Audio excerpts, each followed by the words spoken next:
12 of the fantasy baseball season, and he has a few pitchers I would look to buy low and trade for this week. The first guy is Blake Snell with the San Diego Padres. So Snell, many people thought it'd be a great season here for Snell, but it just hasn't been the case.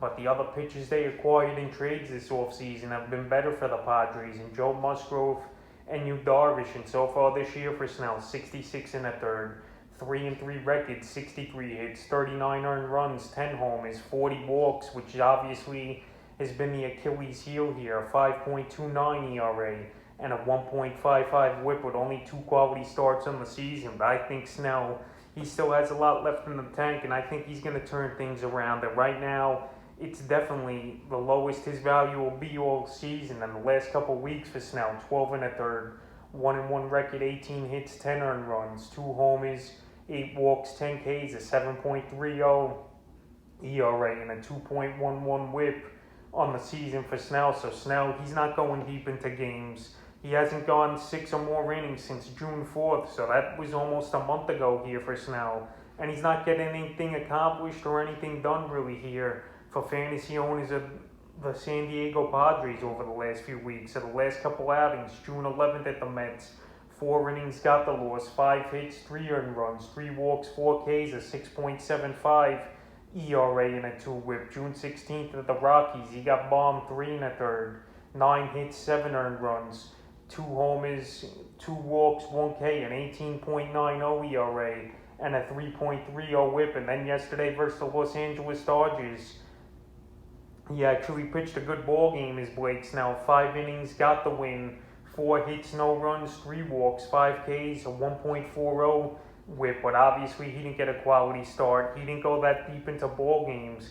And the walks have been the problem here for Snell this season, amongst the league leaders this year with the 40 walks. And right now, he's too talented of a pitcher not to go deeper into games. And it definitely was a good sign to see him pitch good versus a good Dodger team, obviously. But like I said, he only went 5 innings in that one with a high pitch count, and they pulled him. So right now, Blake Snell's struggling. The ERA's in the mid-5s, but I think he's going to turn things around. And right now, in my opinion, you don't have to give up much, if anything at all, to get him in a deal this week. The next pitcher is Domingo Germán of the New York Yankees. So Germán, we've seen flashes of decency and good baseball from him this season, but now the last couple weeks he's in a tailspin as Germán. And right now, fantasy managers have dropped him in 9% of fantasy leagues. So on the season for Germán, 69 innings, 4-4 record, 67 hits, 32 earned runs, 14 homers, 15 walks, 63 strikeouts, a 4.17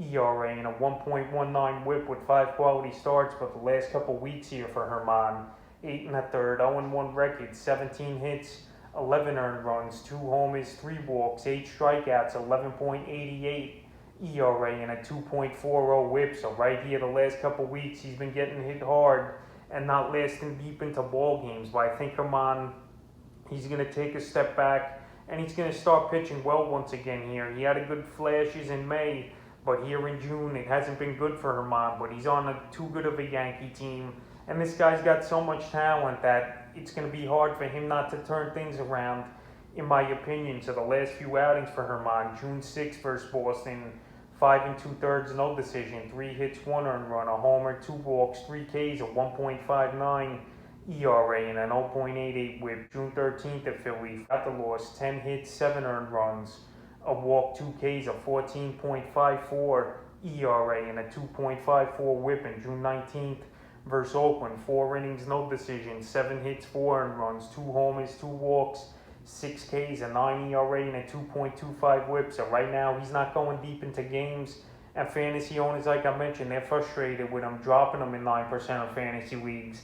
And another guy here like Snell, where you don't have to give up much or anything at all, in my opinion, to get him in a deal. And his next outing is June 25th at the Boston Red Sox, where I think he's going to pitch pretty well here. But this week, I would definitely try to get him low and on a discount. The next pitcher is Julio Yurias of the Los Angeles Dodgers. So Yurias was off to an amazing start to start the year, but now his numbers have come back down a little bit, even though on the season overall it looks good. 88 innings, 9-3 record, 77 hits, 39 earned runs, 13 homers, 17 walks, 95 strikeouts, a 3.99 ERA, and a 1.07 whip with 7 quality starts. But the last couple weeks here for Yurias, he's been a train wreck. 15 and 2/3, 1-1 record, 18 hits, 11 earned runs, 4 homers, 6 walks, 15 strikeouts, a 6.32 ERA, a 1.53 whip, and a quality start.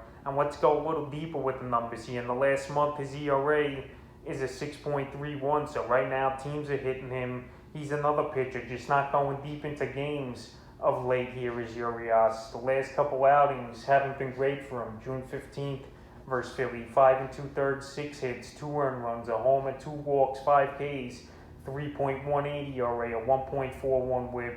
And then June 21st at San Diego, 4 innings, got the loss, 6 hits, 6 earned runs, 2 homers, 4 walks, 5 Ks, 13.5 ERA, and a 2.50 whip. So right here, Yurias, he's already pitched 33 more innings than he did last season, and maybe he's hitting a wall because throughout his career, this guy, he don't have many innings under his belt. And obviously the Dodgers, they were starting him some games, then he was in the bullpen for a couple years, then back to a starter, so all the mix and matching. Maybe he's hitting a wall now, Yurias, especially pitching 88 innings on the season. Or maybe after the All-Star break, or even in his next outing, he could turn things around and get things going. His next outing is June 26th versus the Cubs. But I think Yurias, he was a former top prospect in all the Dodgers system of Major League Baseball. And right now, I think he could turn it around once again and get on the right track and pitch well. So right now, Yurias is definitely a buy low candidate. And I think you don't have to give up much at all to get him. The next pitcher is Nathan Avaldi of the Boston Red Sox. So Avaldi, he's been a pretty good pitcher throughout his career, and he's lasted long in the major leagues here. And right here this season with the Boston Red Sox, it's been an up and down and a mixed bag of results here for Avaldi. So his stats this year, 83 innings, 7 and 4 record, 36 earned runs, 3 homers, 19 walks, 78 strikeouts, a 3.90 ERA, and a 1.27 whip with 5 quality starts. And the last couple weeks for him, though, 16 and a third, 0-2 record, 21 hits, 8 earned runs, a homer, 5 walks, 13 Ks, 4.41 ERA, a 1.59 whip, and a quality start. So Avaldi, another guy here where he's been up and down this season, and I feel like that's been for the most part here for this Red Sox staff, where we saw guys early in the year get off to a good start, and now the Red Sox are playing back down to the division and the guys in there. And it's a tough division, no doubt about it, in the AL East. And right here, Nathan Avaldi, the last few outings, June 14th versus Toronto, 6 and 2/3, no decision, 3 hits, no runs, 1 walk, 4 Ks, 0.60 whip.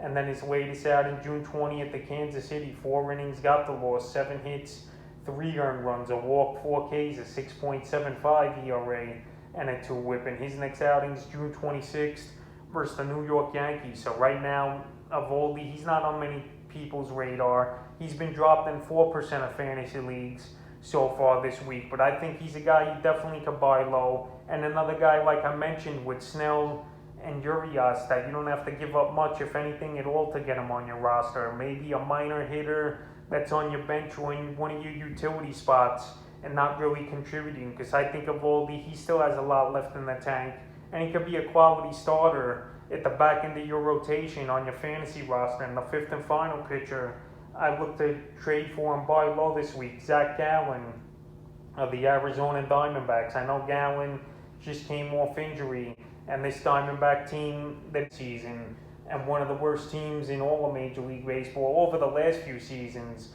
would I believe them losing 22 in a row on the road or something. So on the season for Gallen, 34 and a third, 1 and 3 record, 25 hits, 14 earned runs, 3 homers, 15 walks, 43 strikeouts, a 3.67 ERA, 1.17 whip, and 2 quality starts. In the last couple weeks since he returned, 7 and 2/3, 0-2 record, 7 hits, 5 earned runs, 2 homers, 1 walk, 11 strikeouts, a 5.87 ERA, and a 1.04 whip. So like I mentioned, Gallen's on one of the worst teams in a long time here with this Diamondback team, so he's not going to get many wins.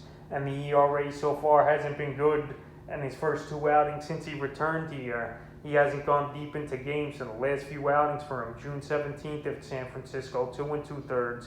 Got the loss, 4 hits, 4 earned runs, a homer, a walk, 3 Ks, 13.5 ERA, a 1.88 WHIP.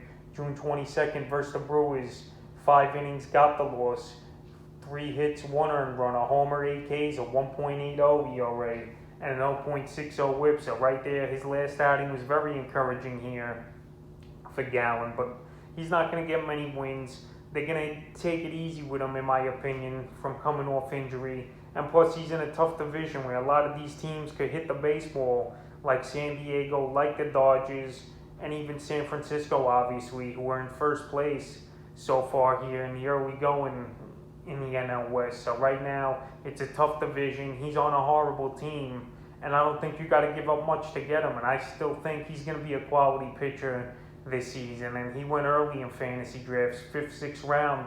Or even early, I saw him in drafts. But right now, he's a definite buy low candidate. So that's a few pitchers I would look to buy low and trade for here in Week 12 of the fantasy baseball season.